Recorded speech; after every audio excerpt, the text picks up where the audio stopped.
ఈనాటి పరిశుద్ధ గ్రంథము పరిశీలన సదస్సు అంశం ఏమిటంటే అబ్రహాము యెహోవాను యేసుక్రీస్తును పరిశుద్ధాత్ముని చూశాడా. ఇది ఆదికాండములోని 18వ అధ్యాయాన్ని ఈనాటి పరిశుద్ధ గ్రంథము పరిశీలన సదస్సులోని పరిశీలన. కాబట్టి మన ఆలోచనల ప్రకారంగా మనుష్య జ్ఞానాన్ని అనుసరించి కాకుండా ఒక్కొక్కరు కాలేజీలలో నేర్చుకున్నటువంటి సిద్ధాంతాల ప్రకారంగా కాకుండా వాస్తవికంగా పరిశుద్ధ గ్రంథములో ఏమున్నది, మనం నేర్చుకున్న దాన్ని మనసులో పెట్టుకొని చదివితే మనకు అదే అర్థమవుతుంది. కాబట్టి ఇంకొకరు నేర్పే వాళ్ళ దగ్గరికి వెళితే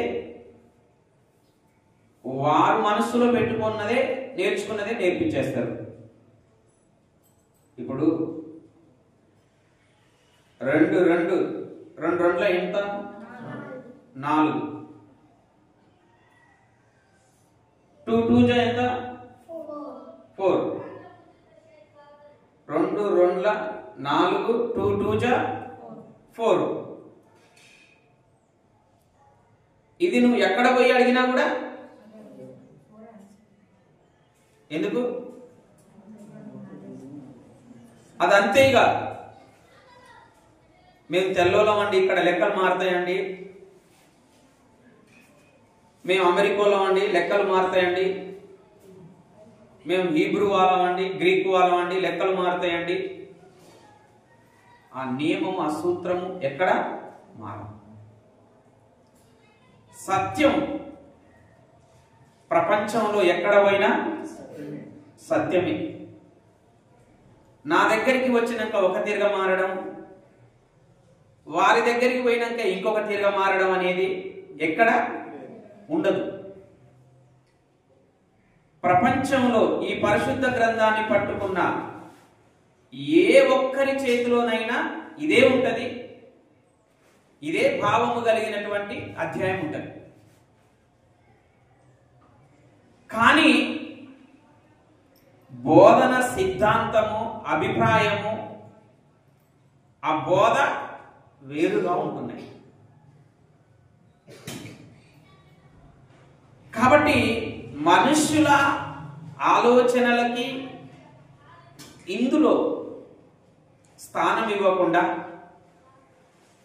ఇది అర్థము కావాలంటే, పరిశుద్ధ గ్రంథము అర్థము కావాలంటే ఏ పరిశుద్ధాత్మ ప్రేరణ చేత వ్రాయబడి ఉన్నదో ఆ పరిశుద్ధాత్మను కలిగి మనము దీన్ని పరిశీలన చేస్తే ఇది అర్థమవుతుంది తప్ప అంతకు మించి నీకు అర్థం కాదు.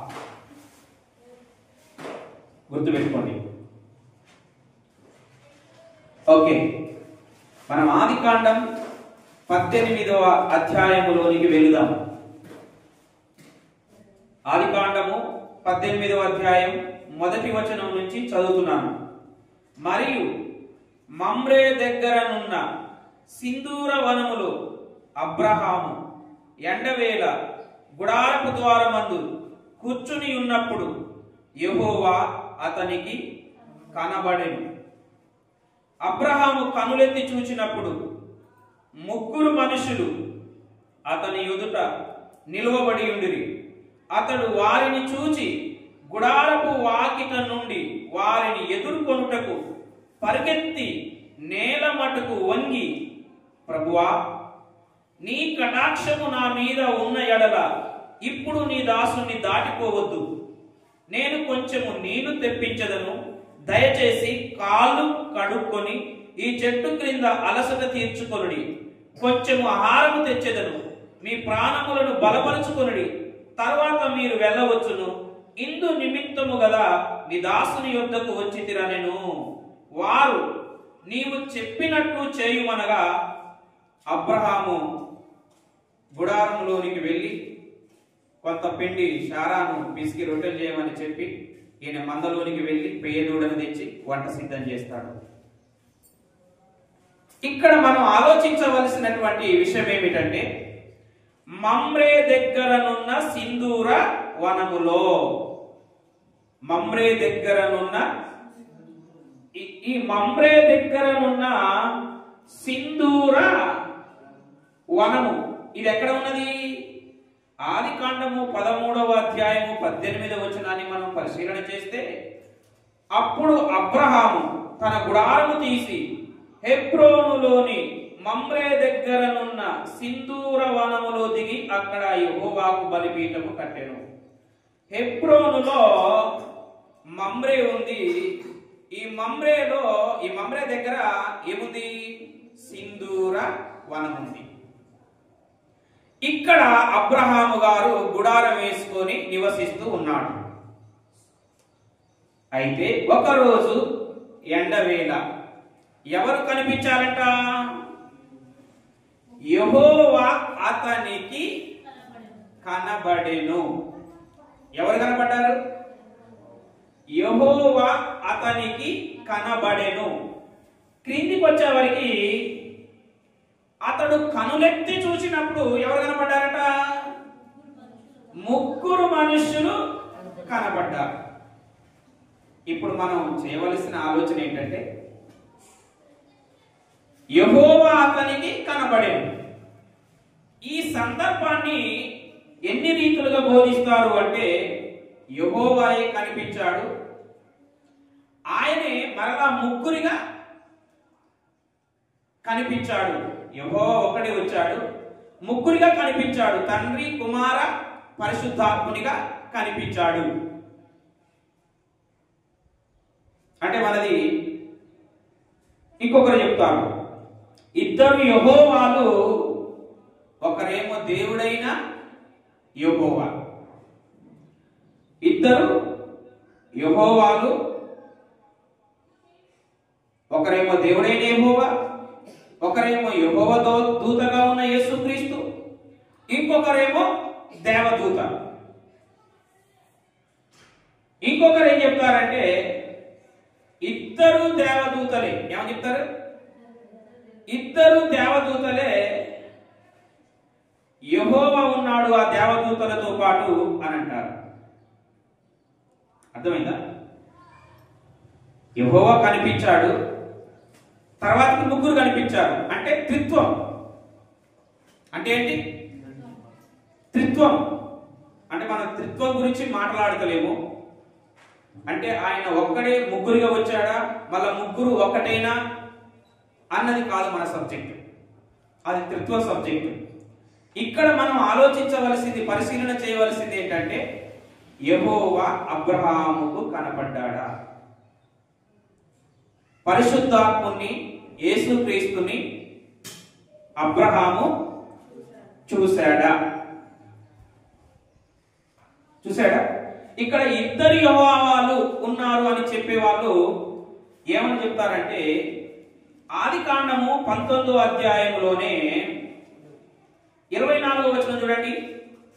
అప్పుడు యెహోవా సొదొమ మీదను గొమొర్రా మీదను, అప్పుడు యెహోవా సొదొమ మీదను గొమొర్రా మీదను యెహోవా యొద్ద నుండి అగ్ని గంధకమును, అగ్నిని ఆకాశము నుండి కురిపించి ఆ పట్టణమంతటిని ఏం చేశారంట? నేల మట్టం వరకు నాశనం చేశాడు. ఇక్కడ ఇద్దరు యెహోవాలు ఉన్నారు తెలుసా? అప్పుడు యెహోవా సొదొమ మీదను గొమొర్రా మీదను యెహోవా. ఇంకొకటి, యెహోవా యొద్ద నుండి అగ్ని గంధకమును, యెహోవా యొద్ద నుండి గంధకమును, అగ్ని ఆకాశము నుండి కురిపించి. ఒక యెహోవా ఏమో అగ్ని గంధకములను కురిపించాడు, ఒక యెహోవా ఏమో సొదొమ గొమొర్రా దగ్గర ఉన్నాడు. అంటే ఇద్దరు యెహోవాలు ఒక దేవదూత అని చెప్పే వాళ్ళకి ఇది ఆధారం. ఇంకొకరేమో ఇద్దరు దేవదూతలు ఒకరు యెహోవా అని చెప్పడానికి 19వ అధ్యాయం 1వ వచనం. ఆ సాయంకాలమందు ఆ ఇద్దరు దేవదూతలు సొదొమ చేరునప్పటికీ లోతు సొదొమ గవిని వద్ద కూర్చొని ఉండెను. ఆ ఇద్దరు దేవదూతలు అంటే ముగ్గురిలో ఇద్దరు దేవదూతలు. ఇంకొకరు ఎవరు? యెహోవా. అంటే చూసావా ఎన్ని వస్తున్నాయో? యెహోవా ముగ్గురిగా వచ్చాడు. త్రిత్వం, తండ్రి ఆయనే, కుమారుడు ఆయనే, పరిశుద్ధాత్ముడు ఆయనే. ఇంకొకటి ఏంటంటే ఇద్దరు యెహోవాలు ఒక దేవదూత. పరలోకంలో ఉన్న యెహోవా, సొదొమ గొమొర్రా దగ్గర ఉన్న యెహోవా. ఇంకొక సిద్ధాంతం ఏంటంటే ఇద్దరు దేవదూతలు ఒకరు యెహోవా. ఇంకొక సిద్ధాంతం ఇంకొకటి ఏంటంటే ముగ్గురు దేవదూతలు. ఇన్ని ఉంటాయి. ఇంకా ఇవి ఇంకెన్ని ఉన్నాయో తెలియదు.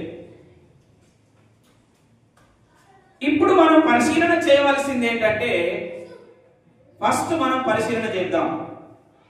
మమ్రే ఇది ఒక ప్రాంతం. ఎక్కడ ఉంది ఇది? హెబ్రోన్లో ఉంది. ఈ మమ్రే దగ్గర ఏముంది? సింధూర వనం ఉంది. ఈ వనము దగ్గర అబ్రహాము గారు గుడారం వేసుకొని ఉన్నాడు. ఎండవేళ అంటే మధ్యాహ్న ప్రాంతం ఆ సమయం కావచ్చు. ఎండవేళలో ఎవరు కనిపించాలంట? యెహోవా అతనికి కనబడెను. ఇప్పుడు మనం ఈ పదం మీద పరిశీలన చేద్దాం.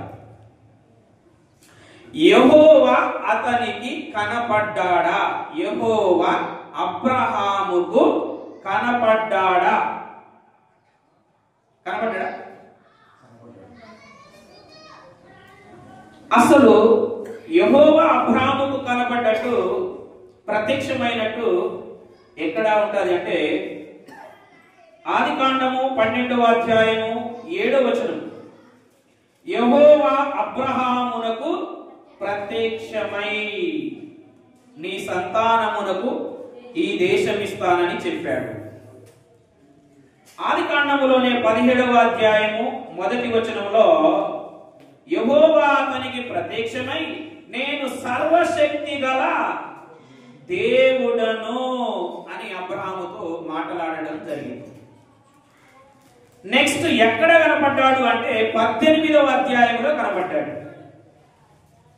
యెహోవా అతనికి కనబడెను. అంటే మనము పరిశీలన చేసేటప్పుడు బాగా గుర్తుపెట్టుకోండి, ప్రవక్తల బోధ వేరు, యేసు ప్రభు బోధ వేరు, అపోస్తుల బోధ వేరు. ప్రవక్తల బోధ ఛాయారూపకంతో కూడినది. క్రీస్తు బోధ తర్వాతకి అపోస్తుల బోధ. అంటే క్రీస్తు బోధించిన బోధలో ఇంకా సర్వసత్యం బయలుపరచబడలేదు. సర్వసత్యం ఎప్పుడు బయలుపరచబడ్డది? క్రీస్తు ప్రభువారు మరణించి సమాధి చేయబడి పరలోకమునకు ఆహారోనుడైపోయిన తర్వాతకి పరిశుద్ధాత్ముడు వచ్చి మిమ్ములను ఎక్కడికి నడిపిస్తాడు? అది అపోస్తుల బోధ. ఈ బోధల్లో డిఫరెన్స్ ఉంటుంది, గుర్తుపెట్టుకోవాలి. ఇప్పుడు యెహోవా అనగా తండ్రి అయిన దేవుణ్ణి అబ్రహాము చూశాడా అని మనం ఆలోచన చేస్తున్నాం. దేవుణ్ణి, తండ్రి అయిన దేవుణ్ణి, యెహోవాను చూడాలన్న ఆశ ఎవరికి పుట్టింది? మోషేకు పుట్టింది. నిర్గమకాండం 33వ అధ్యాయం 20వ వచనం ఏమన్నాడు అక్కడ? మోషే దేవుణ్ణి చూడాలని ఆశపడ్డాడు. అప్పుడు దేవుడు ఏమన్నాడు? నీవు, దేవుడు అంటున్నాడు, మరియు ఆయన నీవు నా ముఖమును చూడజాలవు ఏ నరుడు నన్ను చూసి బ్రతకడనెను. అంటే మోషే ఎవరిని చూడాలనుకున్నాడు? దేవుణ్ణి, యెహోవాను చూడాలనుకున్నాడు. యెహోవా ఏమన్నాడు? ఏ నరుడు నన్ను చూడడు, చూసి ఏ నరుడు బ్రతకడు. క్రొత్త నిబంధనలోనికి వెళ్లితే యోహాను సువార్త 1వ అధ్యాయం 18వ వచనాన్ని ఆలోచన చేస్తే, యోహాను సువార్త 1వ అధ్యాయం 18వ వచనం ఏముంటది అక్కడ? ఎవడైనను ఎప్పుడైనను దేవుణ్ణి, తండ్రి అయిన దేవుణ్ణి, యెహోవాను చూడలేదు. ఎవ్వరూ చూడలేదు.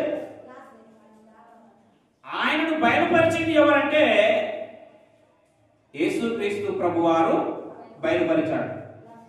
యోహాను సువార్తలోనే 5వ అధ్యాయం 37వ వచనం చూడండి ఒకసారి. యేసు ప్రభువారు చెప్తున్న మాట, మరియు నన్ను పంపిన తండ్రియే నన్ను గూర్చి సాక్ష్యమిచ్చుచున్నాడు. ఏంటంట? మీరు ఏ కాలమందైనను, ఏ కాలమైనా సరే, అది పితరుల కాలమా, ధర్మశాస్త్ర కాలమా, ఏ కాలమైనా సరే, ఏ కాలమందైనను అదే దేవుని స్వరము మీరు వినలేదు, ఆయన స్వరూపమును చూడలేదు. స్వరము వినలేదంట, ఆయన స్వరూపము చూడలేదంట. ఎవరు చెప్తున్న మాట ఇది? యేసుక్రీస్తు ప్రభువారే స్వయంగా చెబుతున్నటువంటి మాట. ఇంకా మనం తిమోతికి రాసిన మొదటి పత్రిక 6వ అధ్యాయం 16వ వచనాన్ని మనం ఆలోచన చేస్తే, సమీపించరాని తేజస్సులో ఆయన మాత్రమే, తండ్రి అయిన దేవుడు మాత్రమే వసించుచు అమరత్వము గలవాడై ఉన్నాడు. మనుషులలో ఎవ్వడు ఆయనను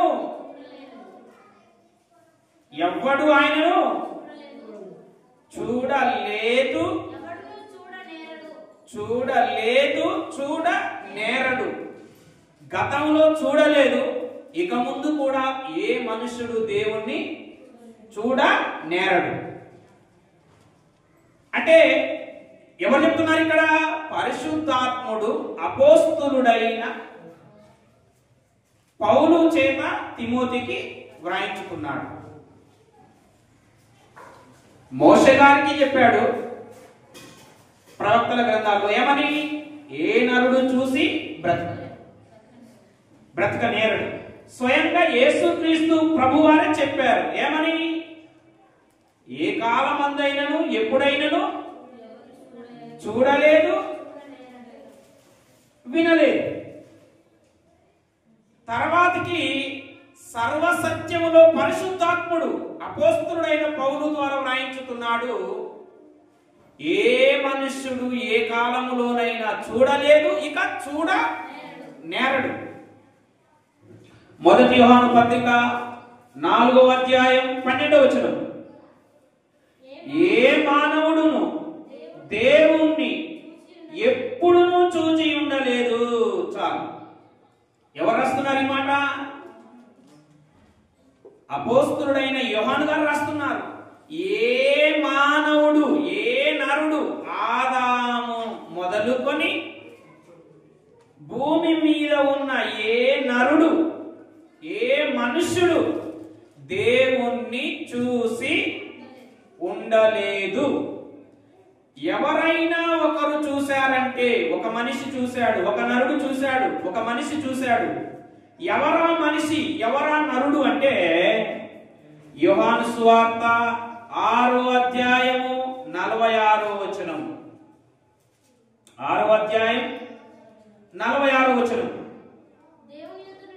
దేవుని యొద్ద నుండి వచ్చిన వాడు తప్ప మరి ఎవ్వడును తండ్రిని చూచి ఉండలేదు. ఈయనే తండ్రిని చూచి, అది ఒక్కరి చూశారు. ఈ రక్తమాంసాలు కలిగినటువంటి మనుషులలో, నరులలో ఎవరు తండ్రి అయిన దేవుణ్ణి చూశారు అంటే దేవుని యొద్ద నుండి వచ్చిన ఆయన మాత్రమే చూశాడు. ఆయనే క్రీస్తు యేసను నరుడు. ఎవరు? క్రీస్తు యేసను నరుడు. ఆయన తప్ప ఇంకెవ్వరు తండ్రి అయిన దేవుణ్ణి చూడలేదు. అంటే ఆదికాండము 18వ అధ్యాయంలో యెహోవా అబ్రహాముకు కనబడెను అంటే ఇప్పుడు ఈ మాటలన్నీ, ఈ వాక్యాలన్నీ ఏంటి? ఏమైపోతాయి? ఈ వాక్యాలన్నీ తప్పైపోతాయి. యెహోవా అబ్రహాముకు కనబడ్డాడు అంటే ఈ వాక్యాలన్నీ ఏమైపోతాయి? తప్పైపోతాయి. అంటే వాక్యానికి వ్యతిరేకంగా మరొక వాక్యాలు ఉంటాయా? ఉండవు. మరి యెహోవాను అంటే తండ్రి అయిన దేవుణ్ణి అబ్రహాము చూడలేదు. మరి ఎవరిని చూశాడు? ఎవరిని చూశాడు? మనకు ఒకటి క్లియర్ అయిపోయింది. ఏం క్లియర్ అయిపోయింది? తండ్రి అయిన దేవుణ్ణి ఎవ్వరు కూడా చూడలేదు. ఎందుకంటే చూశారు అంటే ఇప్పుడు దాదాపు 5-6 వచనాలు చూసాం మనం. యోహాను గారు చెప్పారు, పౌలు గారు చెప్పారు, మోషే చెప్పాడు, యేసుక్రీస్తు చూడలేదు అని చెప్తున్నారు. ఒకవేళ అబ్రహాము చూసిందంటే వీరి ద్వారా చెప్పించింది ఎవరు? పరిశుద్ధాత్ముడే. అది రాయించింది ఎవరు? పరిశుద్ధాత్ముడే. వీరితోని ఒక తీరుగా, మోషేతోని ఒక తీరుగా చెప్పడు కదా.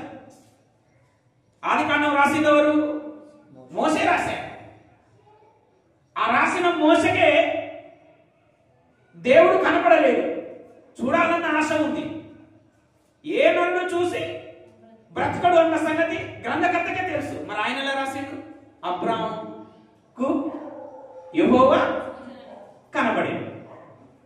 కాబట్టి తండ్రి అయిన దేవుడు అబ్రహాముకు కనబడలేదు. గుర్తుపెట్టుకోండి. ఒకవేళ కనబడ్డాడు అంటే ఇవన్నీ తప్పైపోతాయి. మరి తండ్రి అయిన దేవుడు కనబడలేదు. మరి ఎవరు కనబడ్డారు? పరిశుద్ధాత్ముడు కనబడ్డాడా? తండ్రి అయిన దేవుడు కనబడలేదు. ఓకే. పరిశుద్ధాత్ముడు కనబడ్డాడా? పరిశుద్ధాత్ముడు కనబడతాడా? ఎందుకంటే ఆయన ఆత్మ. పరిశుద్ధాత్ముడు ఎవరైనా ఆత్మ. ఆయన ఎవరు కనపడతాడు? ఒకటే ఒక స్టేట్మెంట్ ఉంది ఆయన గురించి. చూడండి ఒకసారి. యోహాను సువార్త 14వ అధ్యాయం 16వ వచనం 17వ వచనం. యేసు ప్రభు చెబుతున్న మాట, నేను తండ్రిని వేడుకొందును, మీ యొద్ద ఎల్లప్పుడూ ఉండుటకై. తండ్రి వేరొక ఆదరణకర్తను అనగా సత్య స్వరూపియగు ఆత్మను మీకు అనుగ్రహించును. లోకము ఆయనను చూడదు. లోకము ఆయనను, ఎవరిని? లోకము పరిశుద్ధాత్ముని ఏం చేయట? చూడదు, ఎరుగదు, ఆయనని ఇంకా పొందలేదు. అర్థమైందా? ఎందుకు అంటే ఆయన సృష్టి ఆరంభం నుండి యేసుక్రీస్తు ప్రభు యొక్క 2వ రాకడ వరకు పనిచేస్తూనే ఉన్నాడు. అర్థమైందా? కానీ ఎవరికి కనిపించడు. కారణం ఏంటి? ఆత్మ. లోకము ఆయనను చూడదు. ఎందుకంటే చూడలేదు, చూడదు, ఎప్పటికీ చూడదు. ఎందుకంటే ఆయన ఆత్మ, పరిశుద్ధాత్ముడు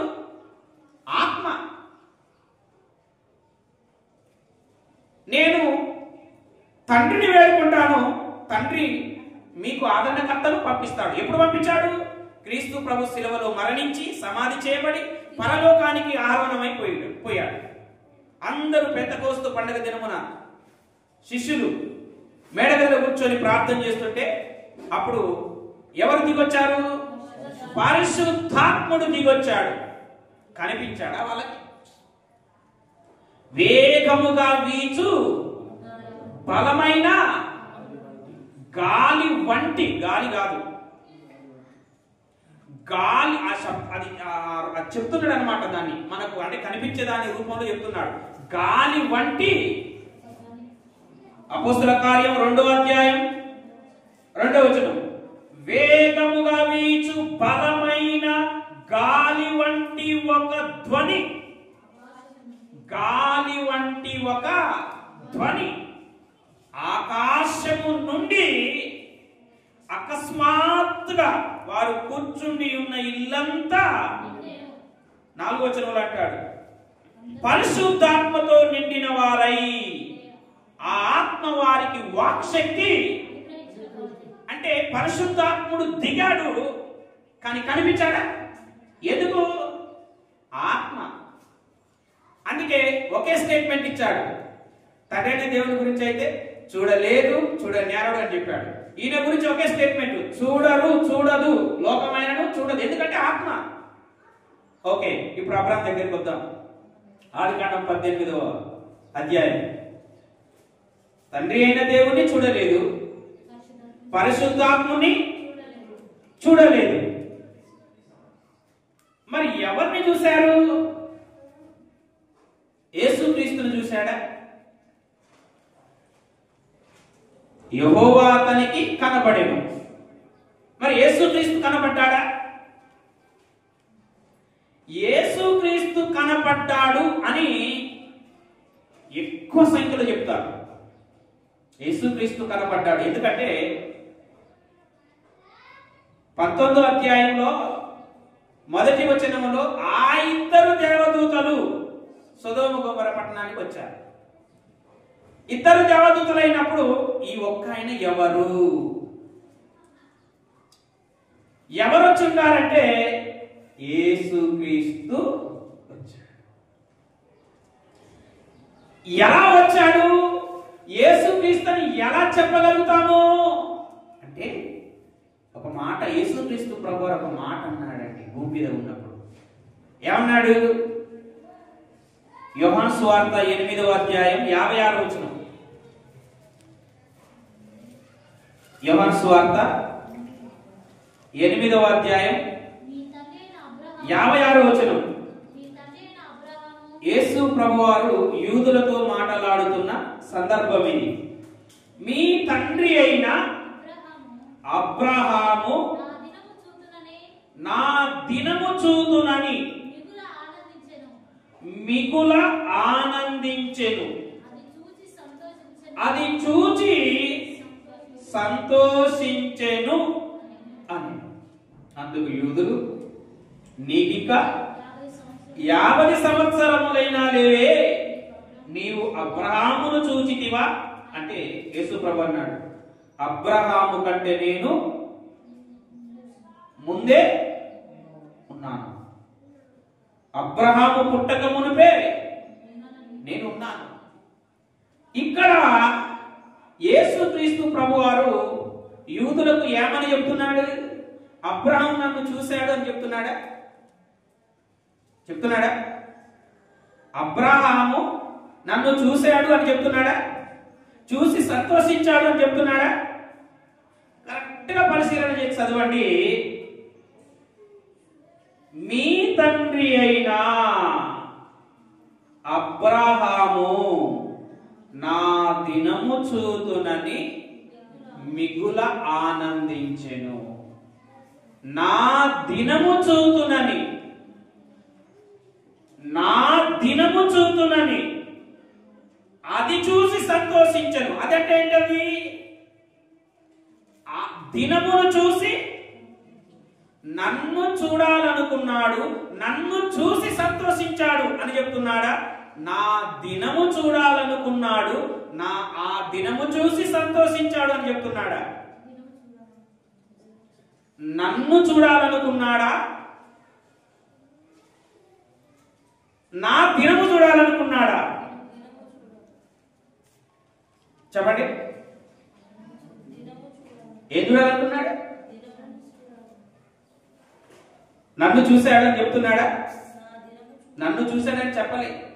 నా దినము చూడాలనుకున్న, నా దినము చూతునని మిగుల ఆనందించెను. ఆ దినాన్ని చూసి సంతోషించాడు. ఆ దినాన్ని చూసి సంతోషించాడు. అంటే యేసుక్రీస్తు దినాన్ని, యేసుక్రీస్తు దినమును అబ్రహాము ఎప్పుడు చూశాడు, ఎలా చూశాడు? ఒకవేళ ఆదికాండం 18వ అధ్యాయంలోనే యేసుక్రీస్తే వచ్చి ఉంటే అప్పుడు యేసుక్రీస్తు ఏమనాలే? మీ తండ్రి అయిన అబ్రహాము నన్ను చూశాడు, నన్ను చూసి సంతోషించాడు, ఆనందించాడు అని చెప్పాలి. అంతే కదా? ఏమని చెప్పాలి? మీ తండ్రి అయిన అబ్రహాము నన్ను చూశాడు, నన్ను చూసి చాలా సంతోషించాడు అని చెప్పాలి. నన్ను చూసి సంతోషించాడు అని చెప్తున్నాడా? నా దినమును చూడాలనుకున్నాడు, అది చూసి సంతోషపడ్డాడని చెప్తున్నాడా? నన్ను చూశాడని చెప్పలే. నన్ను చూశాడని చెప్తున్నాడా? ఇప్పుడు మోషే ఉన్నాడు. ఎవరిని చూడాలన్న ఆశ పుట్టింది? దేవుణ్ణి చూడాలన్న ఆశ పుట్టింది. ఎందుకంటే ఎప్పుడు దేవునితో మాట్లాడి దేవునితో అంటే దేవుని పక్షాన వచ్చిన దూతతో మాట్లాడి చూడాలన్న, దేవుని చూడాలన్న కాంక్ష ఆయన పుట్టింది. దేవుడు చెప్పాడు, నువ్వు నన్ను చూస్తే బ్రతకాలి. ఎందుకంటే ఎవరు సమీపించరా అన్నటువంటి తేజస్సులో నివసించే ఆ పరమతానికి భూమి మీదకి రాడు. గుర్తుపెట్టుకోండి. సిమియోను ప్రవక్తకి ఏం ఆశ పుట్టింది? యేసు ప్రభు పుట్టినప్పుడు దేవాలయంలోనికి యేసు ప్రభుని తీసుకొని వచ్చినప్పుడు సిమియోను ప్రవక్త ఎవరిని చూడాలనుకున్నాడు? సిమియోను ప్రవక్తను ఎవరిని చూసేంత వరకు మరణం పొందను అనుకున్నాడు. లూకా సువార్త 2వ అధ్యాయం 25వ వచనంలో సిమియోను ప్రవక్త ఉంటాడు. లూకా సువార్త 2వ అధ్యాయం 25వ వచనంలో సిమియోన్ అనే ఒక భక్తిపరుడు, నీతిమంతుడు అని వ్రాయబడి ఉంటుంది. భక్తిపరుడును నీతిమంతుడు. ఆయన ఎవరిని చూడాలని ఎదురు చూస్తున్నాడు? యేసుక్రీస్తును, మెస్సయ్యను చూసేంత వరకు మరణం పొందనని ఆత్మచేత ఎదురు చూస్తున్నాడంట. అంటే మెస్సయ్యను చూడాలన్న ఆ దినం కోసం చూస్తున్నాడు, మెస్సయ్యను చూడాలని. కానీ అబ్రహాము దేన్ని చూడాలనుకుంటున్నాడు? దినము. ఎందుకు అబ్రహాము దినమును చూడాలని ఆలోచన కలిగి ఉన్నాడు? ఎందుకు అబ్రహాముకు దినమును చూడాలన్న ఆలోచన వచ్చింది? యేసుక్రీస్తును చూడాలన్న ఆశ ఎందుకు పుట్టలేదు? దినాన్ని ఎందుకు చూడాలనుకున్నాడు? ఎందుకు చూడాలనుకున్నాడంటే అప్పటికి ప్రవక్తల కాలము నాటికి యేసుక్రీస్తు ప్రభువారు ఎలాగ ఉన్నారు అంటే మర్మంగా ఉన్నారు. ఎలాగున్నారు? మర్మంగా ఉన్నారు. కొరింథీయులకు రాసిన పత్రికలో 2వ అధ్యాయం 7వ వచనంలో అక్కడ ఏమని ఉంటదంటే, దేవుని జ్ఞానము మర్మమైనట్టుగా బోధించుతున్నాము. ఈ జ్ఞానము అంటే దేవుని జ్ఞానమై ఉన్న ఈ జ్ఞానము క్రీస్తు మరుగైయుండెను. జగత్తు పునాది ఏయబడక ముందే మన కోసం నియమించాడు. సిలువలో అందరి కోసం సమస్త జనుల కోసం మరణించాలని తండ్రి అయిన దేవుడు క్రీస్తును నియమించాడు. కానీ క్రీస్తు మర్మంగా ఉన్నాడు. ఎక్కడా? ఆది కాలము మొదలుకొని క్రీస్తు భూమి మీదికి వచ్చిన నాటి వరకు కూడా. ఎఫెసీయులకు రాసిన పత్రిక 3వ అధ్యాయం 3వ వచనం, ఎట్లనగా క్రీస్తు మర్మము దేవదర్శనము వలన నాకు తెలియపరచబడినదను సంగతిని గూర్చి మునుపు క్షేమముగా. ఏ మర్మం అంట? క్రీస్తు మర్మము. 5వ వచనములో అంటాడు, 4వ వచనములో ఆ క్రీస్తు మర్మమును గూర్చి 5వ వచనములో అంటాడు.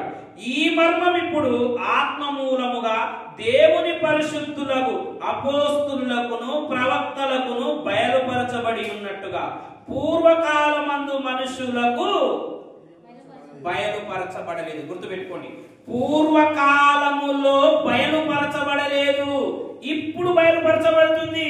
ప్రవక్తల కాలములో గాని బయలుపరచబడలేదు.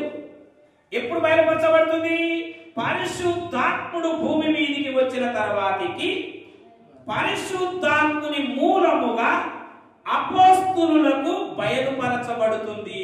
ఏమని బయలుపరచబడుతుంది? ఆ మర్మం ఏదంటే గుర్తుపెట్టుకోవాలి. ఆ మర్మం ఏదనగా అన్యజనులు సువార్త వలన క్రీస్తు యేసునందు సమాన వారసులు. చాలు. ఏంటి మర్మం?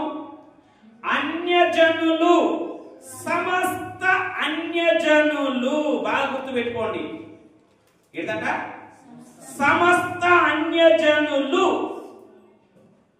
ఎవరి వలన ఎవరితో పాటు సమాన వారసులు? యూదులతో పాటు. ఇది మర్మమై ఉంది. అంటే అన్యజనులు యూదులతో సమాన వారసులు కావడానికి కారణం ఏంటి? ఒక ఆయన వస్తాడు, ఆయన శిలువ మరణము చేత యూదులకు అన్యులకు సమాధానపరిచి తండ్రి అయిన దేవుని దగ్గరికి వారిని తీసుకొస్తాడు అని ప్రవక్తలు ప్రవచిస్తున్నారు. కానీ ఆ వ్యక్తి ఎవరో? క్రీస్తు మర్మంగా ఉన్నాడు, తెలియదు వాళ్ళకి. ఆ మర్మం సంవత్సరాలు గతించుతూ ఉంటుంటే చిన్నగా తెర పక్కకు పోతుందన్నమాట. క్రీస్తు భూమి మీదికి వచ్చిన తర్వాతికి, ఒకవేళ యేసుక్రీస్తు ప్రభుని ఎందుకు సిలువ వేశారు? ఆయన మర్మంలో ఉన్నాడు, తెలవదు క్రీస్తు అని వారికి. అందుకే వారు ఏం చేశారు? సిలువ వేశారు. అన్యజనులు, సమస్త అన్యజనులు యూదులతో పాటు ఆశీర్వదింపబడతారు. యూదులతో పాటు ఆశీర్వదింపబడతారు. ఇది ఫస్ట్ ఎవరికి తెలిసింది? గలతీయులకు రాసిన పత్రిక చూడండి.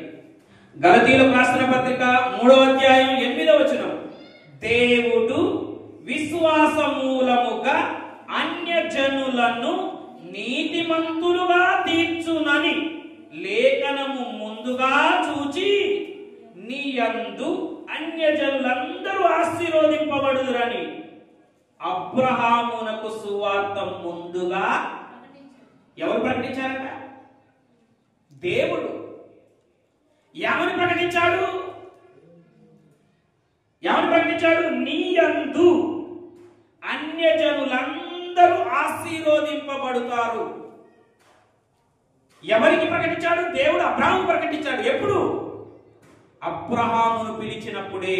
చూడండి, ఆదికాండము 12వ అధ్యాయము 3వ వచనం. దేవుడు అబ్రహామును పిలిచినప్పుడు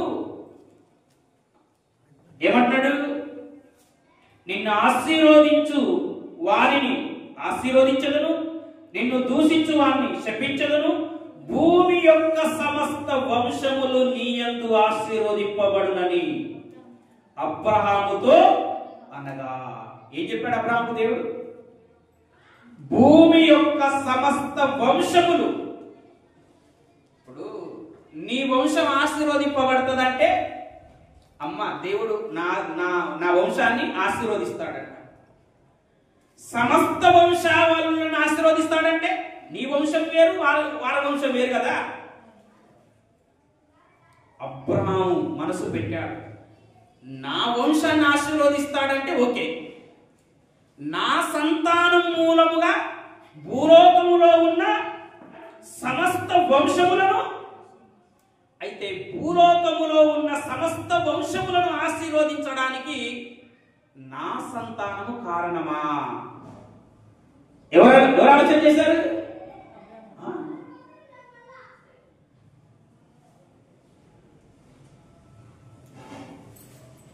ఆదికాండము 26వ అధ్యాయం 4వ వచనం. 26వ అధ్యాయం 4వ వచనం. ఏలయనగా నీకును నీ సంతానమునకును ఈ దేశములన్నీ ఇచ్చి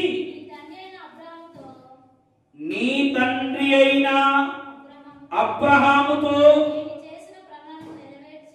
నేను చేసిన ప్రమాణము నెరవేర్చి ఆకాశ నక్షత్రముల వలె నీ సంతానమును విస్తరింపజేసి ఈ దేశములన్నీ నీ సంతానమునకు ఇచ్చెదను. నీ సంతానము వలన సమస్త భూలోకములోని సమస్త జనులు, ఎవరి సంతానం వలన?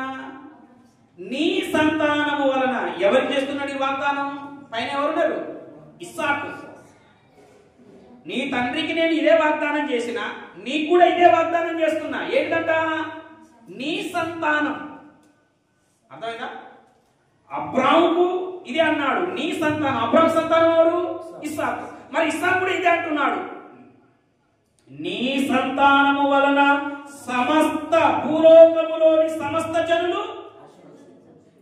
ఇస్సాకుతో అంటున్నాడు. యాకోబు కూడా ఇదే వాగ్దానం మరలా. ఆదికాండం 28వ అధ్యాయం 14వ వచనం. ఆదికాండం 28వ అధ్యాయం 14వ వచనం. నీ సంతానము భూమి మీద లెక్కకు ఇసుక రేణువుల వలె అగును. కిందికి వస్తే అంటాడు, ఏమంటాడు? భూమి యొక్క వంశములన్నీ నీ మూలముగాను నీ సంతాన మూలముగా భూమి యొక్క సమస్త వంశములన్నీ. ఎవరితో అంటున్నాడు ఈ మాట? యాకోబుతో అంటున్నాడు. మీరు బాగా గమనించండి.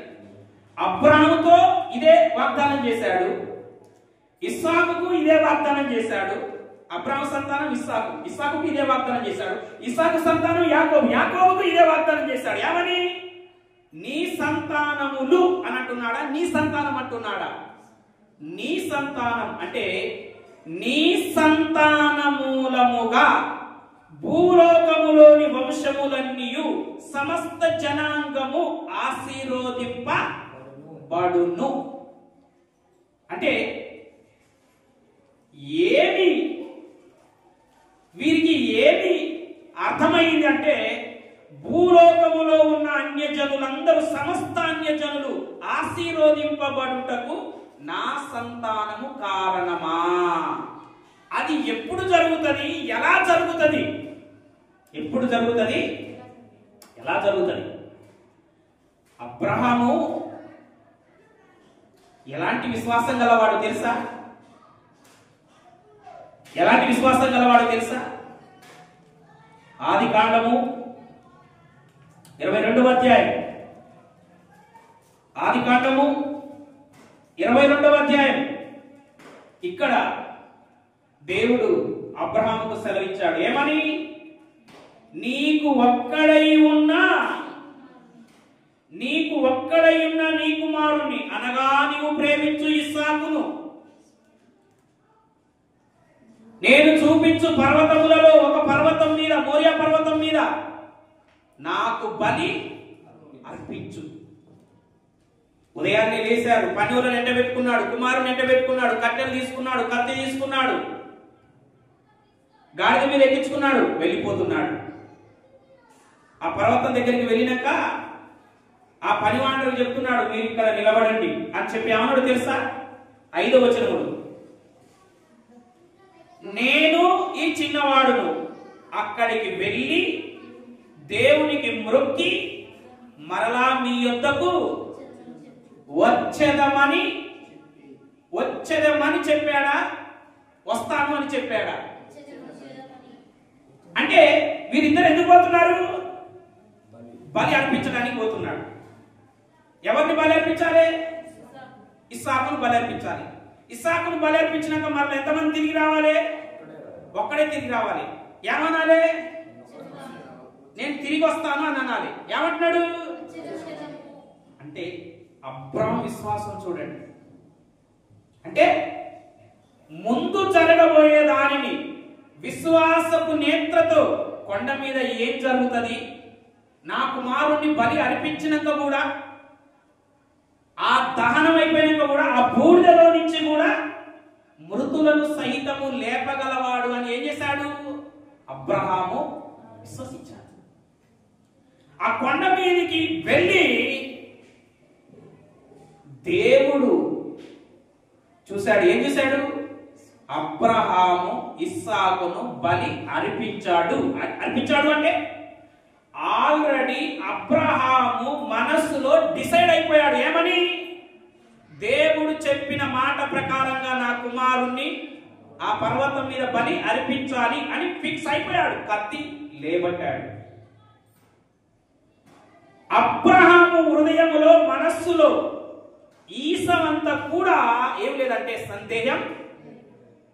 విశ్వాసమును బట్టి బలి అర్పించేశాడు. తర్వాతకి దేవుడు అబ్రాహాముతో ఏమన్నాడో తెలుసా? ఏమన్నాడు? 18వ వచనంలో అంటాడు, మరియు నీవు నా మాట వినినందున భూలోకములోని జనములన్నీ నీ సంతానము వలన. ఇప్పుడు అబ్రాహాము సంతానం ఇస్సాకు. ఇప్పుడు భూలోకంలోని జనములన్నీ నీ సంతానం వలన ఆశీర్వదింపబడుతుందంటే ఇస్సాకే కదా సంతానం. ఇస్సాకు వలన ఆశీర్వదింపబడాలి కదా. అంటే ఏ సంతానం గురించి మాట్లాడుతున్నాడు ఈయన? ఒక్కసారి హెబ్రీ పత్రికకు రండి. హెబ్రీలకు రాసిన పత్రిక 11వ అధ్యాయం తీసారా? ఓకే, చూడండి. హెబ్రీలకు రాసిన పత్రిక 11వ అధ్యాయంలో 9వ వచనం నుంచి చూడండి. 8వ వచనం నుంచి, అబ్రహామును దేవుడు పిలిచాడు, అతడు ఎక్కడికి వెళ్ళవలెనో అతనికి తెలియదు, కానీ దేవుని మాటను బట్టి బయలుదేరాడు. 9వ వచనంలో అంటాడు, ఆ విశ్వాసమును బట్టి అబ్రహాముతో ఆ వాగ్దానమునకు సమాన వారసులైన ఇస్సాకు, యాకోబు అనువారు. బాగా ఆలోచన చేయండి. విశ్వాసమును బట్టి అబ్రహాముతో ఆ వాగ్దానానికి సమాన వారసులు ఎవరు? అంటే అబ్రహాముకు చేసిన వాగ్దానమే ఇస్సాకుకు చేసిండు, ఇస్సాకుకు చేసిన వాగ్దానమే యాకోబుకు చేసిండు. అంటే ఆ వాగ్దానానికి, వాగ్దానములకు కాదు, వాగ్దానానికి, ఆ వాగ్దానానికి సమాన వారసులంట ఎవరు? ఇస్సాకు, యాకోబు. ఏంటా వాగ్దానము? 13వ వచనం, వీరందరూ. ఎవరందరూ? అబ్రాహాం, ఇస్సాకు, యాకోబే కాకుండా ఇంకా పైన విశ్వాస వీరులు ఉన్నారు కొంతమంది. వీరందరూ ఆ వాగ్దానముల ఫలము అనుభవింపకపోయినను. ఏ ఫలాన్ని? ఆ వాగ్దానము యొక్క ఫలాన్ని అనుభవింపకపోయినా. వాగ్దానం ఏంటి? ఏంటా వాగ్దానం? గలతీయులకు రాసిన పత్రిక 3వ అధ్యాయం 16వ వచనం, అబ్రహామునకును, అబ్రహాము సంతానం వారు ఇస్సాకు, యాకోబు, అతని సంతానమునకును వాగ్దానములు చేయబడెను. ఆయన దేవుడు అనేకులను గూర్చి అన్నట్టు సంతానములకు అని చెప్పక ఒక్కని గూర్చి అన్నట్టే నీ సంతానమునకు అనెను. ఆ సంతానం ఎవరట? ఎవరా సంతానం? నీ సంతానము వలన, ఆ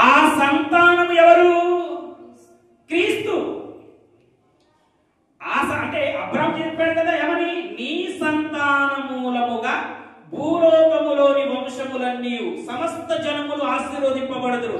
అబ్రాహాము చెప్పాడు, ఇస్సాకు చెప్పాడు, యాకోబు చెప్పాడు. ఎవరా సంతానం? ఆ సంతానము క్రీస్తు. ఎబ్రీ పత్రిక రండి 11వ అధ్యాయానికి.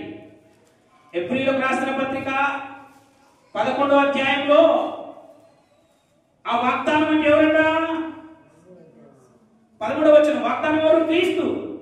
వీరందరూ ఆ వాగ్దానమును, ఏ వాగ్దానమును? క్రీస్తును. వీరందరూ క్రీస్తు ఫలము. ఫలం అంటే క్రీస్తుతో ఏం ఫలం కలిగింది?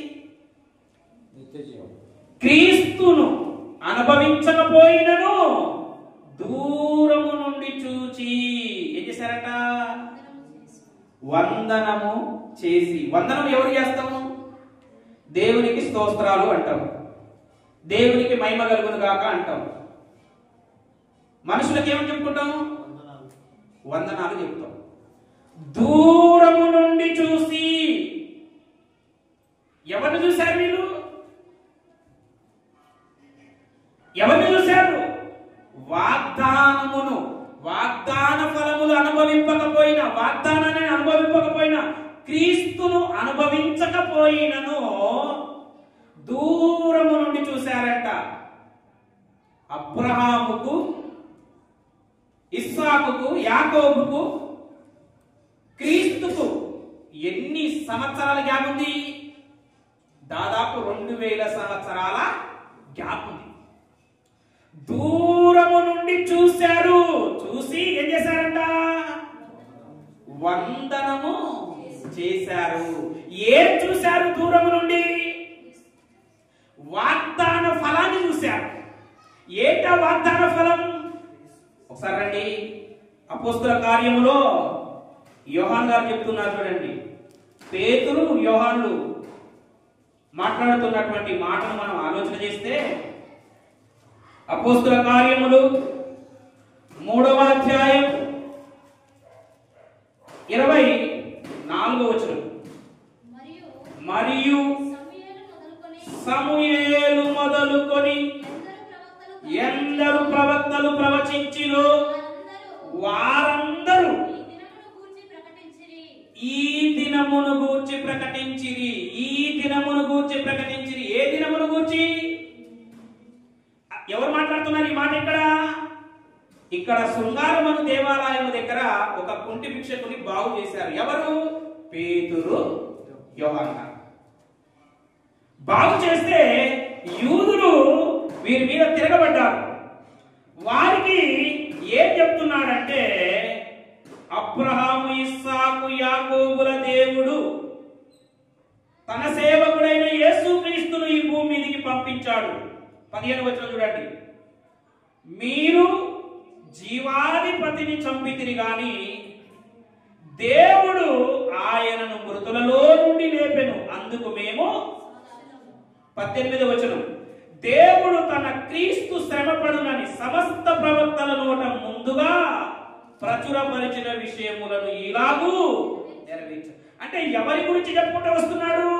ఈ ప్యాసేజ్ అంతా చదివితే క్రీస్తు శిలువ మరణము గురించి పేతురు, యోహాను గారు వారికి చెప్పుకుంటా వస్తున్నారు.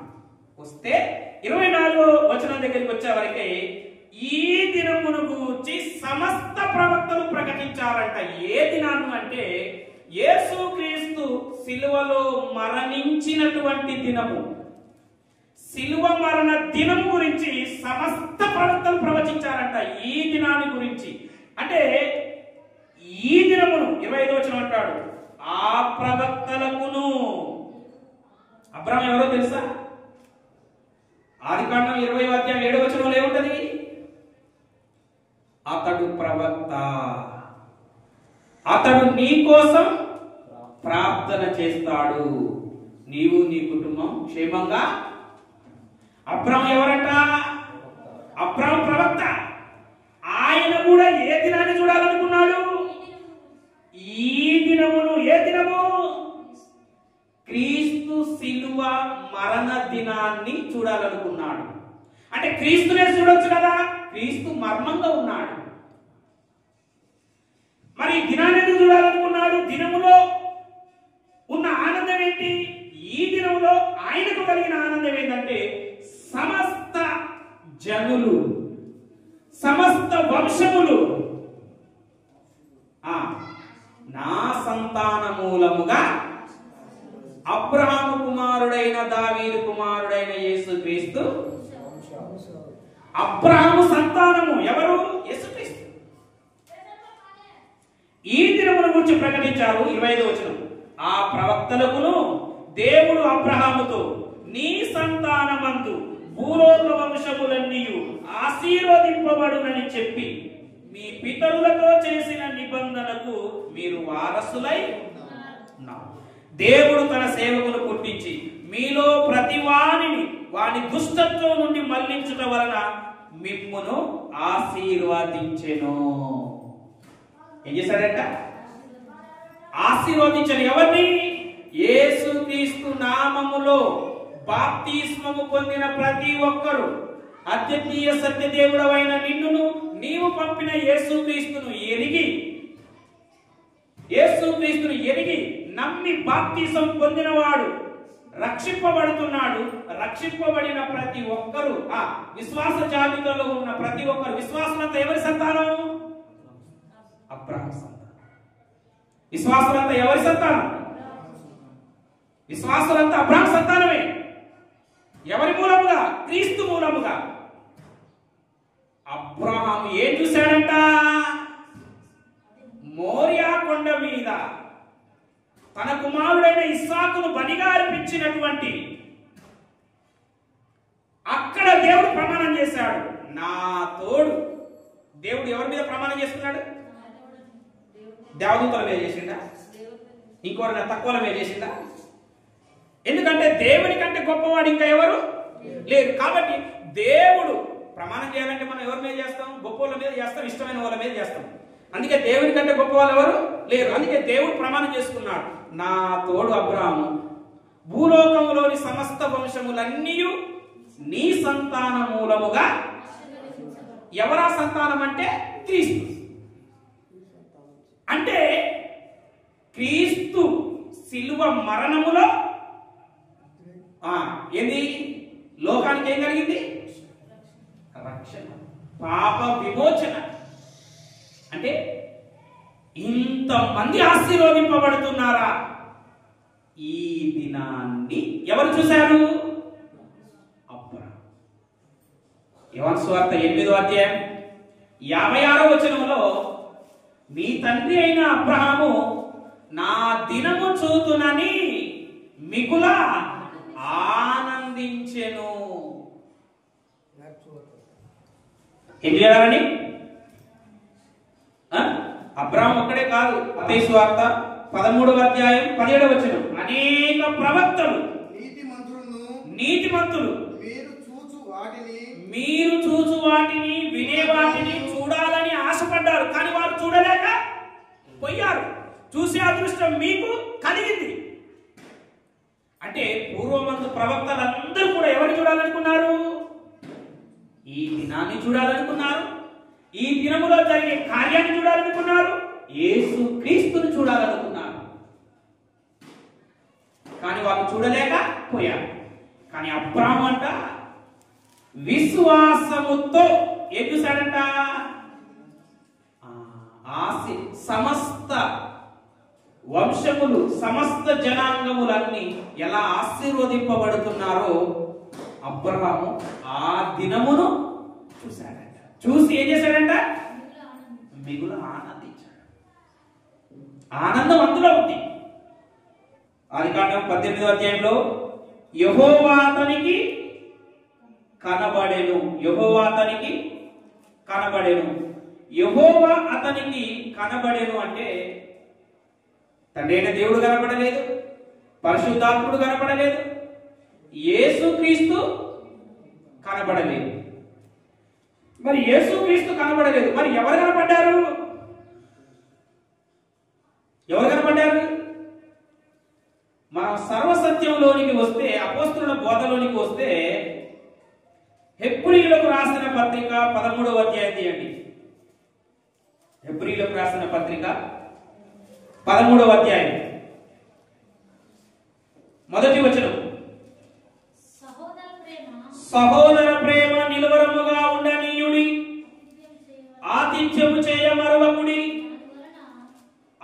ఆతిథ్యము వలన కొందరు ఎరగకయే దేవదూతలకు ఆతిథ్యము చేసిరి.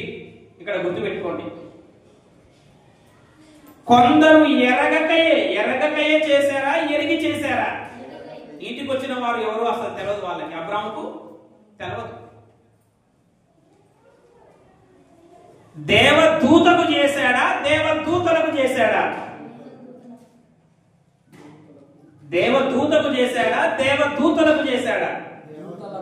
దూతలకు, ఒకరి కంటే ఎక్కువ. అంటే మీరు గుర్తుపెట్టుకోండి, అంటే దేవదూతలకు ఏం చేశాడంట? ఆతిథ్యం చేశాడంట. అంటే ఒకవేళ యేసుక్రీస్తే అక్కడికి వచ్చి ఉంటే ఆతిథ్యము చేయ మరొకటి, కొందరు ఎరగకయే మెస్సయ్యకు ఆతిథ్యం ఇచ్చిరి అనందు, అభిషక్తునికి ఆతిథ్యం ఇచ్చురు అందరు. అంటే ఇప్పుడు మన ఇంట్లో ఒక జెడ్పీటీసీ, ఒక ఎమ్మెల్యే వచ్చి భోజనం చేసి పోయారు. మా ఇంట్లో జెడ్పీటీసీ భోజనం చేసినని గొప్పగా చెప్పుకుంటావా, ఎమ్మెల్యే భోజనం చేసినని గొప్పగా చెప్పుకుంటావా? ఏ జెడ్పీటీసీ ఎందుకు చెప్పు? చిన్న స్థాయి వాళ్ళని చెప్పాం. ఎవరిని చెప్తాం? పెద్ద స్థాయి వాళ్ళని చెప్తాం. అంటే ఒకవేళ యేసుక్రీస్తే వచ్చిందంటే దేవదూతల కంటే ఎక్కువ యేసుక్రీస్తే కదా. అప్పుడు ఎక్కువల గురించి చెప్తాడు కానీ తక్కువల గురించి చెప్పం కదా. అంటే యేసుక్రీస్తు వచ్చి భోజనం చేస్తే గొప్ప వాళ్ళ గురించి పరిశుద్ధాత్ముడు ఇక్కడ వ్రాయించు. గొప్ప వాళ్ళని వదిలిపెట్టి తక్కువ వాళ్ళ గురించి పరిశుద్ధాత్ముడు రాయడు.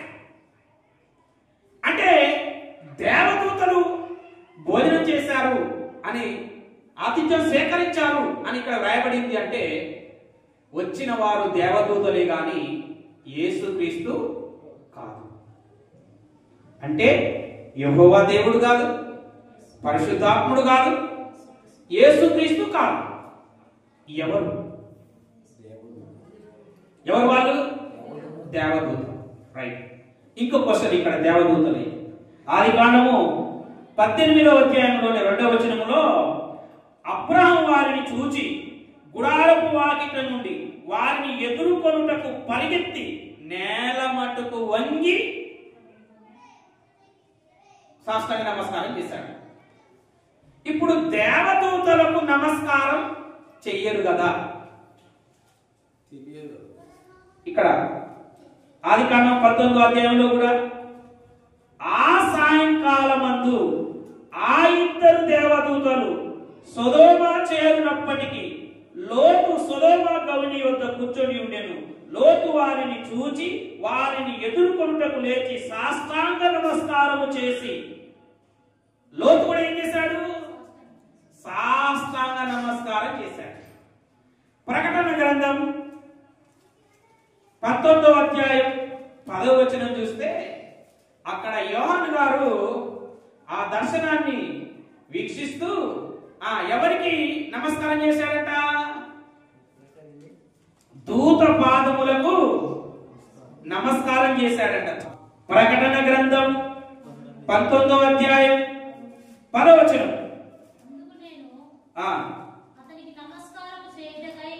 అతనికి నమస్కారము చేయుటకై అతని పాదముల ఎదుట సాగిలపడగా అతడు, వద్దు సుమి, నీతోను యేసును గూర్చిన సాక్ష్యము చెప్పు నీ సహోదరులతోనూ సహదాసులను దేవునికే నమస్కారము చేయి. ఇక్కడనే 22వ అధ్యాయం 9వ వచనంలో అంటాడు. ఏమంటాడు? యోహాను అను నేను ఈ సంగతులను వినినవాడను, చూచినవాడను. నేను విని చూచినప్పుడు వాటిని నాకు చూపుచున్న దూత పాదముల ఎదుట నమస్కారము చేయగా చేయుటకు సాగిలపడగా ఆ దూత ఏమన్నాడట? వద్దు సుమి, ఎవరికి నమస్కారం చెయ్యి? దేవునికే నమస్కారం చెయ్యి. మరి దూతలు నమస్కారం చేయించుకోవు కదా. ఏం నమస్కారం? దూతలు నమస్కారం చేయించుకోవు కదా. అంటే గుర్తు పెట్టుకోండి, సంఖ్యాకాండం 22వ అధ్యాయం 31వ వచనంలో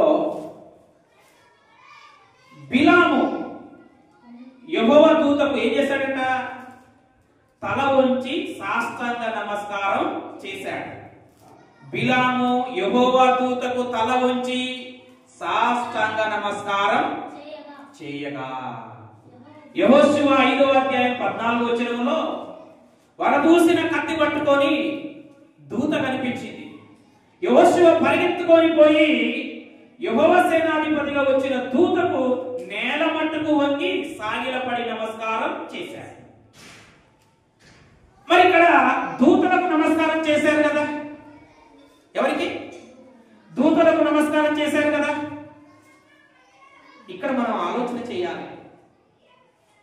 ఇప్పుడు ఇది అర్థం కావాలంటే ఒక ఇన్సిడెంట్ మీకు చెప్తాను, గుర్తు చేసుకోండి. ఏంటా ఇన్సిడెంట్ అంటే, యాకోబు చాలా ఉన్నాయి బైబిల్లో, కానీ కొన్ని చెప్తున్నాను. ఆదికాండం 33వ అధ్యాయం 3వ వచనంలో యాకోబు తన మామ అయిన లాబాను యొద్ద నుండి భార్యలను, పిల్లలను, పశు సంపద తీసుకొని వచ్చేటప్పుడు పరిగెత్తుకొని వచ్చి ఎవరికి నేల మట్టుకు వంగి సాగిలపడి నమస్కారం చేశాడు? ఏశావు, తన సహోదరుడైన ఏశావు 7 మార్లు నేల మట్టుకు వంగి సాగిలపడి సాగిలపడ్డాడు. అలాగే మొదటి రాజుల గ్రంథం 1వ అధ్యాయం 23వ వచనంలో చూస్తే దావీదు రాజు దగ్గరికి నాతాను ప్రవక్త వచ్చి ఏం చేశాడంట? సాగిలపడి నమస్కారం చేశాడు. ఇట్లా మనం బైబిల్లో చూసుకుంటూ పోతే చాలా ఉన్నాయి. 1 కాదు 2 కాదు, చాలా ఉన్నాయి. దావీదు సౌలు కుమారుడు ఎవరు? యోనాతానుకు దావీదు సాగిలపడి నమస్కారం చేశాడు. అంటే అపోస్తల కార్యంలో 10వ అధ్యాయంలో 25-26 వచనంలో కొర్నేలి అనే ఒక భక్తుడు ఉన్నాడు, శతాధిపతి. దేవదూత దర్శనం వలన దేవదూత అతని కనపడి, పలాని ప్రాంతంలో పేతురు ఉన్నాడు, అతన్ని పిలిపించంటే ఒక పనివాణ్ణి పిలిపిస్తాడు. పేతురు ఈ కొర్నేలి ఇంటికి వచ్చినప్పుడు కొర్నేలి ఏం చేస్తున్నాడు? 25వ వచనం 26వ వచనం. కొర్నేలి పేతురు పాదముల మీద పడి నమస్కారం చేసినప్పుడు పేతురు అన్నాడు, నీవు లేచి నిలుము, నేను కూడా నరుడనే, నా కాలు మొక్కదా. కానీ ఎందుకంటుడు పేతురు? ఏశావు అనొచ్చు కదా, దావీదు రాజు అనొచ్చు కదా, ఇంకా చాలా మంది ఉన్నారు, వారందరూ అనొచ్చు కదా.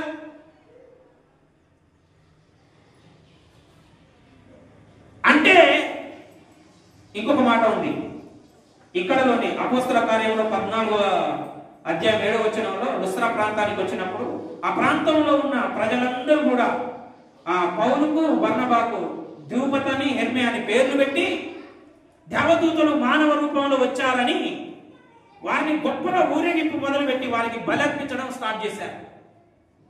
అప్పుడు బర్నబా పౌలు ఏం చేశారు? వస్త్రాలను దించుకున్నారు. అయ్యా, మేము మానవులమే, మమ్మల్ని హెచ్చించకండి. అంటే ఎందుకంటున్నారంటే అంటే సాగిలపడే వ్యక్తి మనస్సులో ఎవరికైతే సాగిలపడుతున్నారో వారు దేవుని స్థానంలో ఉండొద్దు. సాగిలపడే వ్యక్తిలో అంటే సాష్టాంగ నమస్కారము చేసే వ్యక్తి ఏ ఉద్దేశంతో చేస్తున్నాడు?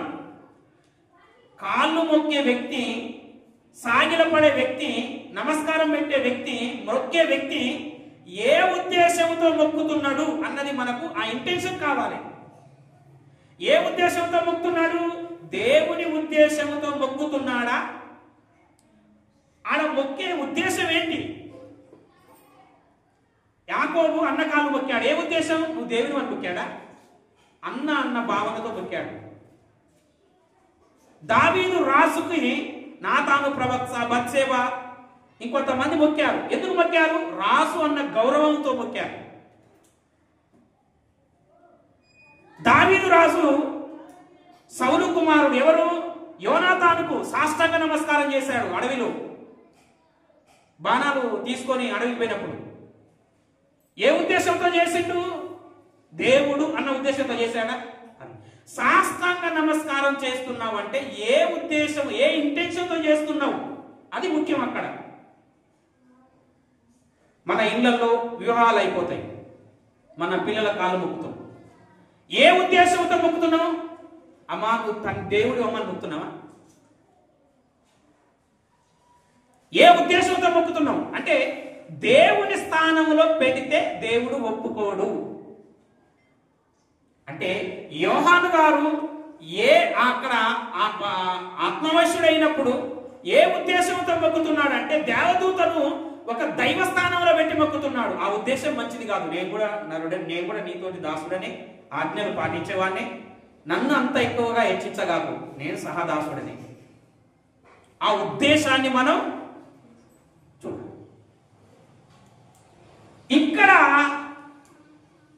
అబ్రహాము కావచ్చు, లోతు కావచ్చు, దేవదూతలకు ఏమని మొక్కారు? వీరు సాధారణమైన మనుషులు అన్న ఉద్దేశంతో ఎరుగకయే, ఏమని? ఎరుగకయే అంటే ఎరుగకయే మొక్కారు. అది గుర్తుపెట్టుకోండి. నెక్స్ట్ సరే ఎరగకయే మొక్కారు. మరి ఇంకొక మాట ఉంది. ఆ దూతలు భోజనము చేసి వెళ్ళిపోయేటప్పుడు ఏం చేశారు అంటే ఏం చేశారు? శారాను ఆశీర్వదించారు. మరలా ఏడాదికి తిరిగి వస్తాము, అప్పుడు నీ ఒక కుమారుణ్ణి కంట. దూతలకు దీవించే కెపాసిటీ ఉంటుందా?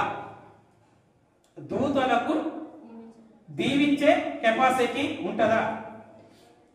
దూతలకు దీవించే కెపాసిటీ ఎందుకు ఉండదు? ఉంటుంది. దూతలు వాళ్ళు ఏమైనా సొంతంగా దీవిస్తున్నా? దేవుని దగ్గర దీవెనలే మోసుకొచ్చి ఇచ్చేస్తారు. అర్థమైందా? దేవుని దగ్గర దీవెనలే నీకు తీసుకొచ్చి ఇచ్చేస్తాడు. వాళ్ళు ఏమన్నా సొంతంగా దీవిస్తుండ్రా? దేవుడు ఏ అధికారం ఇస్తాడో ఆ అధికారం వరకు వాళ్ళు. ఇప్పుడు యేసుక్రీస్తు శరీరంతో ఉన్నప్పుడు ఒక మాట ఉంటది, లూకా సువార్త 22:43 యేసుక్రీస్తు బలహీనంగా ఉంటాడు. గెత్సేమనే తోటలో ప్రార్థన చేసుకుంటాడు. అప్పుడు ఒక దూత వచ్చి ఆయనను బలపరిచను. అంటే దూత బలమైనదా, యేసుక్రీస్తు బలమైన వాడా? మరి దూత వచ్చి యేసుక్రీస్తు బలపరచడం ఏంటి? అర్థమైందా? అంటే తండ్రి అయిన దేవుని ఆజ్ఞ మేరకు దూతలు దీవిస్తాయి, బలపరుస్తాయి. గుర్తుపెట్టుకో. ఓకే. ఇంకొకటి, మరి సొదొమ గొమొర దగ్గర ఉన్న యెహోవా ఎవరు? పైనుండి గంధకములను కురిపించిన యెహోవా ఎవరు? ఇద్దరు యెహోవాలు ఉన్నారు కదా అక్కడ, ఉన్నారా లేరా? ఆదికాండం 19వ అధ్యాయం తీయండి. ఆదికాండం 19వ అధ్యాయం. ఆదికాండం 19వ అధ్యాయం 24వ వచనంలో ఏముంది? అప్పుడు యెహోవా సొదొమ మీదను గొమొర మీదను. గుర్తుపెట్టుకోండి. మరలా యెహోవా యొద్ద నుండి గంధకమును అగ్నిని ఆకాశము నుండి కురిపించాడంట. అంటే సొదొమ గొమొర దగ్గర యెహోవా ఉన్నాడు, యెహోవా యొద్ద నుండి గంధకములు అగ్నిని కురిశాయి. అంటే ఎవరున్నారు ఇక్కడ? ఒక యెహోవా సొదొమ గొమొర దగ్గర ఉన్నారు, ఇంకొక యెహోవా అగ్ని గంధకాలను కురిపించాడు. మరి ఇద్దరెవరు అంటే పైన పరలోకంలో ఉన్నది తండ్రి అయిన దేవుడు. సొదొమ గొమొర దగ్గర ఉన్న యెహోవా ఎవరంటే నిర్గమకాండము 23వ అధ్యాయం 21వ వచనం. నిర్గమకాండము 23వ అధ్యాయం 21వ వచనం. ఆయన సన్నిధిని జాగ్రత్తగా నుండి ఆయన మాట వినవలెను, ఆయనకు కోపము రేపవద్దు, నీ అతిక్రమములను ఆయన పరిహరింపడు, నా నామము ఆయనకున్నది. ఎవరైనా 20వ వచనంలో అంటాడు, ఇదిగో త్రోవలో నిన్ను కాపాడి నేను సిద్ధపరిచిన చోటుకు నిన్ను రప్పించుటకు ఒక దూతను నీకు ముందుగా. ఆ దూతకి ఏముందంట? నా నామం ఉంది. నా నామము ఏ నామము? యెహోవాను నామం ఉంది. యెహోవా నామము ధరించిన దేవదూత సొదొమ గొమొర దగ్గర ఉన్నది. తండ్రి అయిన దేవుడు యెహోవా దగ్గర నుండి అగ్ని గంధకాలు కురిసింది. అంటే యెహోవా నామము ధరించిన దేవదూత ఉన్నది. యెహోవా యొద్ద నుండి అగ్నిగంధకాలు కురిసింది. అంటే ఆదికాండం 18వ అధ్యాయంలో అబ్రహాము యెహోవా దేవుణ్ణి, యేసుక్రీస్తుని, పరిశుద్ధాత్ముని చూశాడా? వారు ఆయన దగ్గరికి వచ్చారా? 18వ అధ్యాయంలో అంటే వారు ఆయన దగ్గరికి రాలేదు, వారు ఆయనను చూడలేదు. మనకు అక్కడే తేలిపోతుంది. ఎక్కడ తేలిపోతుంది అంటే ఆదికాండంలోనే 18వ అధ్యాయంలో ముగ్గురు మనుషులు అని అంటాడు. 19వ అధ్యాయంకి వచ్చేవరకే ఏమంటాడు? ఆ ఇద్దరు దేవదూతలు. ఆ ఇద్దరు. ఏ ఇద్దరు దేవదూతలు? ఆ ఇద్దరు. ఆ ఇద్దరు అంటే ఏ ఇద్దరు? అబ్రాహాము దగ్గరికి ఎండవేళ వచ్చింది. ఆడ భోజనం చేసుకొని సొదొమ దగ్గరికి వచ్చేవారికి ఎంత టైం అయింది? సాయంత్రం అయింది. అక్కడికి వచ్చిన వాళ్ళే ఇక్కడికి వచ్చారు. అర్థమైందా? అయితే ఇద్దరు అన్నారు కదా, మిగతా ఒక్కరు, ఆ ఒక్కరు ఎవరు అన్న దాని కోసమే మన ప్రశ్న. ఆ ఒక్కరు అబ్రహామా? ఆ ఒక్కరు యెహోవా, పరిశుద్ధాత్ముడా, యేసుక్రీస్తు. ఇద్దరు దేవదూతల కన్ఫర్మేషన్ అక్కడే అయిపోయింది. ఒక్కరు మనకు తెలియలేదు. ఆ ఒక్కరు ఎవరు అంటే యెహోవా నామము ధరించిన దేవదూత. యెహోవా నామము ధరించిన దేవదూత. ఓకే, ఏమైనా డౌట్స్ ఉన్నాయా?